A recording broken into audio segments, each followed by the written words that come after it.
سورہ ملک میں اللہ تعالیٰ نے اپنی قدرت بیان کی. اللہ نے یہ بتایا کہ میں نے انسان کو بنایا کیوں؟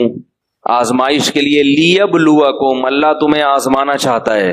ایکم احسن عملا، کس کا عمل سب سے اچھا ہے. اب آزما کے اللہ چھوڑ نہیں دے گا. جو بھی آزمائش ہوتی ہے اس کے بعد اگر رزلٹ اناؤنس نہ ہو تو اس امتحان کا، اس ایگزام کا کوئی فائدہ، بولو بھائی، نہیں، کوئی فائدہ ہی نہیں. بس اللہ تعالیٰ دیکھنا چاہتے ہیں کون اچھا ہے کون برا ہے. اللہ کو پتہ چل گیا یہ بہت اچھا ہے اور یہ بہت برا ہے، اس کے بعد مر گئے، ختم ہو گئی کہانی. ایسا نہیں ہے.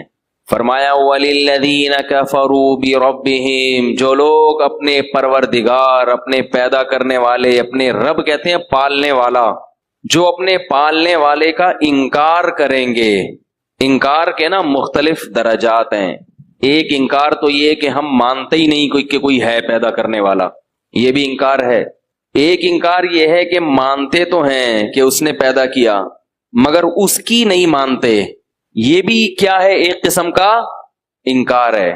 ایک انکار یہ ہے کہ مانتے تو ہیں کہ اس نے پیدا کیا، وہ ہے کریٹر، وہ ہے بنانے والا، مگر عبادت اس کے ساتھ دوسرے کی بھی کریں گے، دوسرے کو بھی دعاؤں میں پکاریں گے.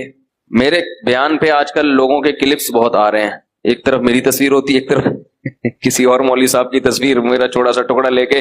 اور میرا کوئی بیان ہوا تھا کہ غیر اللہ کو پکارنا شرک ہے. اس پہ کسی کے نے کوئی کلپ چلا دیا.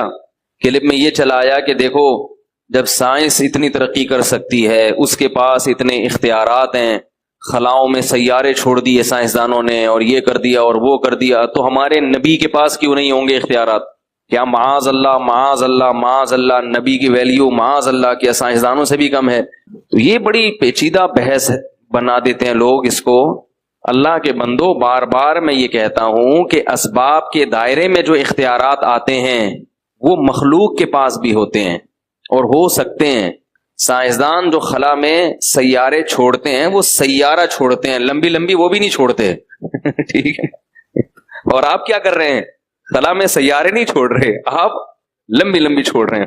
تو سیارے جو چھوڑے جاتے ہیں خلا میں، اس کی کوئی سائنٹیفک لاجک ہوتی ہے، اس میں ایندھن ہوتا ہے، اس میں لوہا ہوتا ہے، اس کو کیلکولیشن ہوتی ہے، اتنے کلومیٹر فی گھنٹہ کی رفتار سے جائے گا تو زمین کی حدود سے باہر نکلے گا، پھر ٹیمپریچر مینٹین کیا جاتا ہے.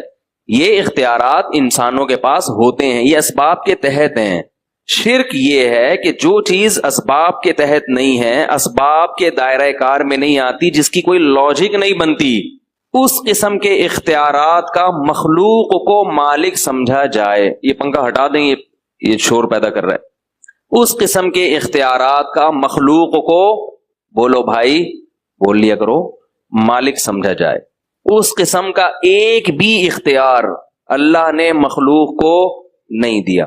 سارے اختیارات دے دینا تو دور کی بات، کوئی ایک اختیار بھی نہیں دیا کسی کو بھی، نہ کسی نبی کو، نہ کسی فرشتے کو، نہ کسی جن کو، کسی کو بھی نہیں دیا. لاجک کے تحت بہت ساری چیزیں ہو سکتی ہیں. بڑے بڑے حکیم ہیں، ایسے ایسے مرض کے علاج کر دیے انہوں نے، لیکن علاج کیا ہے، کوئی ایسا کام کیا، کوئی ایسی دوا ایجاد کی جو دوا جراثیم کو مارتی ہے جا کے. علاج کی دو قسمیں، علاج بالضد اور علاج بالمثل.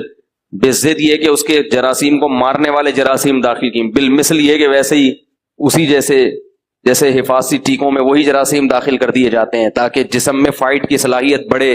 تو یہ سب چیزیں ایسی ہیں جن کی کوئی لاجک ہے.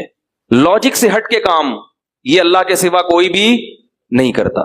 لاجک سے ہٹ کے کیسے ہوتے ہیں کام، یہ مضمون کئی دفعہ پہلے بیان کر چکا ہوں. لیکن توحید ایک ایسی چیز ہے کہ اس پہ اگر 100 دفعہ بھی بیان ہو جائے تو وہ کم ہے، کیونکہ یہ ہمارے مذہب کے بنیادی عقیدوں میں سے ایک عقیدہ ہے. اگر آپ کو توحید سمجھ میں ہی نہیں آئے گی کہ توحید کہتے کس کو ہیں، تو ایمان کا پہلا اسٹیپ ہی گیا، پہلی سیڑھی پہ قدم ہی نہیں رکھا آپ نے. تو اللہ کے ساتھ عبادت میں کسی کو شریک کرنا، یہ کیا ہے؟ شرک.